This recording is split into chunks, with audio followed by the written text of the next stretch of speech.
Story 1. The Vanishing Letter.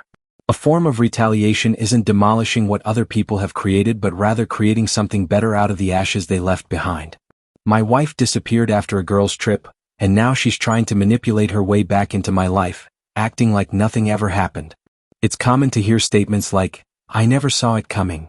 That's precisely how it went for me though. I was married to my wife for the entire 4 years that we were together. To be honest, I thought we were doing well for the most part. I believed that we were in agreement and we had plans, a life plan laid out. The problem is that we both desired children, or at least I believe that we both did. As soon as we were married, we began to discuss it seriously. She would constantly express her desire for 2 or 3 children, rambling on about the names we would give them, the nursery decor and everything else.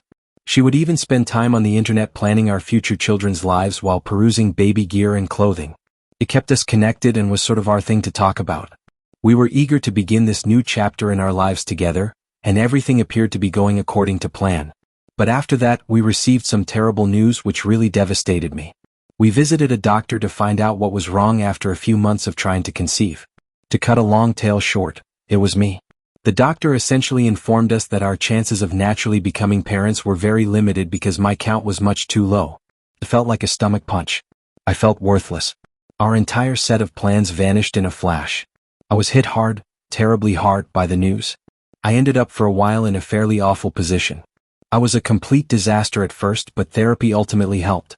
At first, she seemed to be rather supportive, stating that it didn't matter and that she would be content with just the 2 of us. However, there was something strange about the way she said it right from the start. She seemed to have dropped it far too soon. One minute, she was all about starting a family, and then she claimed she didn't need children to be content. I understand that people change their minds, but her entire demeanor seemed strange to me. From thinking about baby names, she had completely stopped talking about children. Furthermore, it seemed as though she began to view me in a different light. She would suddenly start making little jabs at me that she had never mentioned before, like how I wasn't taking care of myself, that I should work out, or that I should be more productive around the house. Yes, I could have gained a few pounds, but it seemed like she was constantly looking for reasons to accuse me. When I questioned her about the abrupt shift in attitude, she would dismiss it. She claimed that I was being overly sensitive and that I was imagining things. But I was aware of a problem. She was different from the woman I married, the one who would spend hours sitting with me discussing our future. She wasn't particularly cruel, but there was a certain coldness about her, as if she had already mentally checked out and was merely playing a role. I suppose that as time went on, I began to trust her when she assured me that everything was okay. In order to avoid coming across as needy or insecure, I stopped pressing. In any case, after a few years we were merely getting by. We had gotten into a pattern where we hardly discussed anything important. We seemed more like housemates than husband and wife. She would always dismiss my attempts to discuss other options, such as adoption or surrogacy, by stating that she didn't want to consider them. I never really believed her when she said, "As long as we're together, I'm happy." She seemed more concerned with persuading herself than with convincing me. Then suddenly she informed me she wanted to take a girls' trip. Now, traveling with her friends was nothing out of the ordinary. She had done it a few times before and I had always encouraged her. This time, she talked about wanting to travel to America with her pals while we lived in Brighton. We had developed this trust over the years, so I didn't give it a second thought. I made sure she had everything she needed, assisted her with packing, and even drove her to the airport. I recall her final words before she departed. She turned to me and said, "Thank you for being so supportive." I found it a little strange that she would say that because I hadn't done anything particularly noteworthy. But she appeared so sincere that I dismissed it as her simply expressing gratitude. I stayed up that night to make sure things went well, calling her when she landed.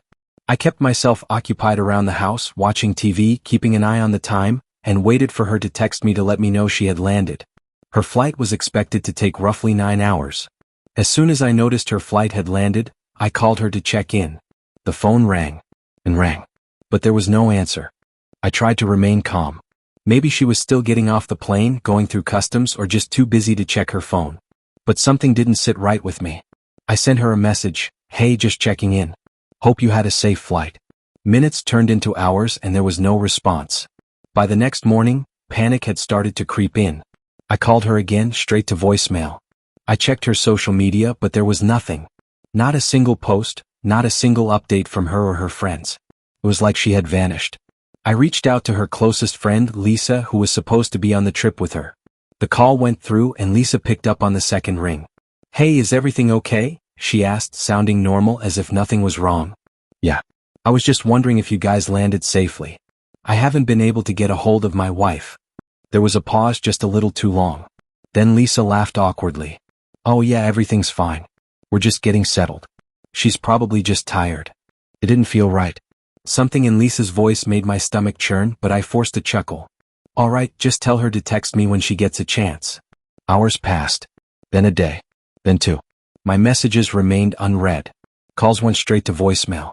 Every time I reached out to Lisa or any of her other friends, I got the same vague responses. "She's just busy, she's probably resting, she'll reach out soon." But she never did. By the third day, I had called the airline. I needed to know if she had even gotten on that plane. The woman on the other end of the line was polite but firm. "I'm sorry, sir, but due to privacy policies, I can't disclose that information." I felt like I was losing my mind. My wife had left for a trip and had seemingly disappeared. And the worst part? No one else seemed concerned. I spent sleepless nights replaying every interaction we had before she left, searching for clues. Then, on the fifth day, something strange happened.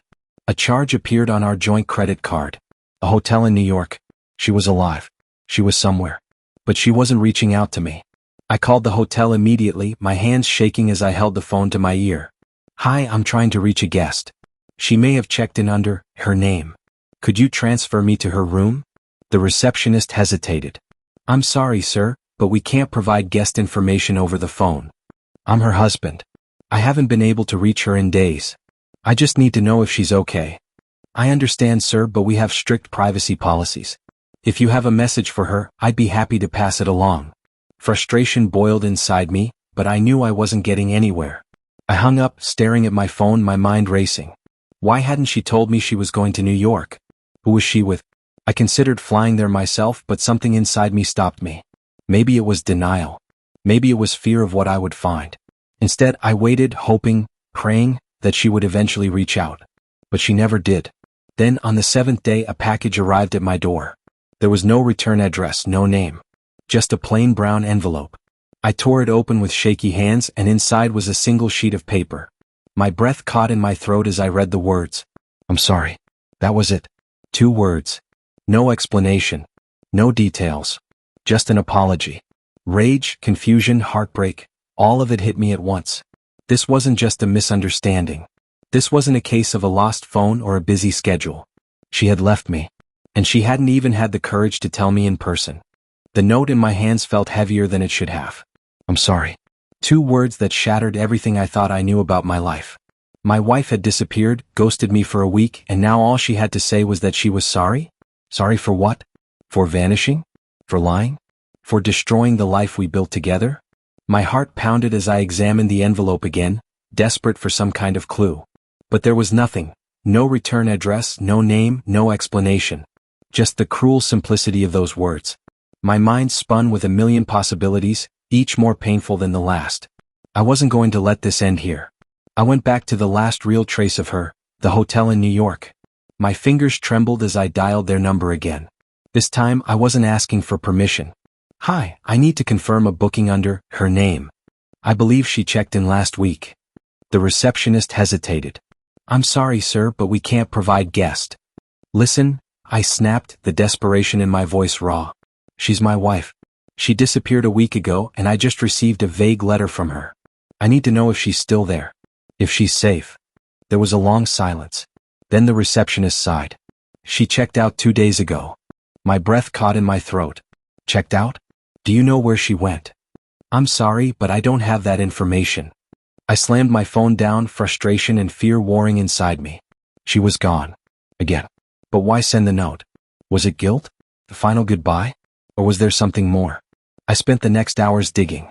I called Lisa again. No answer. I tried her other friends, same thing. It was like everyone had suddenly decided to shut me out. But I wasn't giving up. Then, just as I was about to lose hope, an unknown number lit up my phone screen. I answered immediately. "Hello." Silence. Then a breath. "Stop looking for her." The voice was male. Oh, cold. My blood ran ice cold. "Who is this?" "She doesn't want to be found. Move on." The line went dead. I stood frozen, the phone still pressed to my ear. My mind reeled. Who the hell was that? How did he know I was looking for her? And most importantly, was she in danger? That moment changed everything. This wasn't just my wife running away. There was someone else involved. Someone who wanted me to let go. But they had underestimated me. I traced the credit card transactions again, looking for patterns. A rental car had been charged in New Jersey, 2 days after she checked out of the hotel. My pulse quickened. She was on the move. But was she running from me, or from something worse? I needed answers. And I knew exactly where to start. I booked the next flight to New York. The moment my plane landed, I felt the weight of everything pressing down on me. My wife was out there, somewhere, and I was about to walk into the unknown to find her. I went straight to the hotel, flashing a fake smile at the receptionist. "I'm meeting my wife here. She was checked in last week. Did she leave anything behind?" The woman tapped at her keyboard. One moment. My heart pounded as she disappeared into a back room.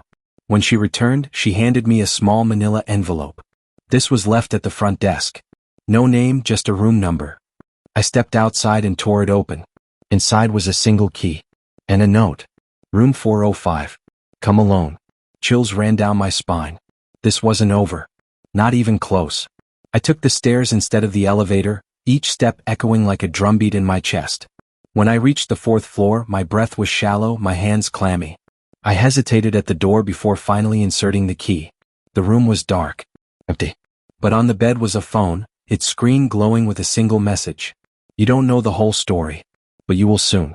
And just as I reached for it, the door behind me slammed shut. The lights went out. And then, a voice I knew all too well whispered from the shadows. "You shouldn't have come." Sometimes, the people we trust the most are the ones capable of the deepest betrayal. This story isn't just about loss. It's about resilience, about uncovering the truth even when it hurts. When people disappear from our lives without explanation, we often seek closure, but not every mystery is meant to be solved easily. Strength comes from moving forward, even when answers remain just out of reach. What would you do if you were in this situation? Have you ever experienced something similar? Let's talk about it in the comments. If this story gripped you, don't forget to like, share, and comment. Your support means everything.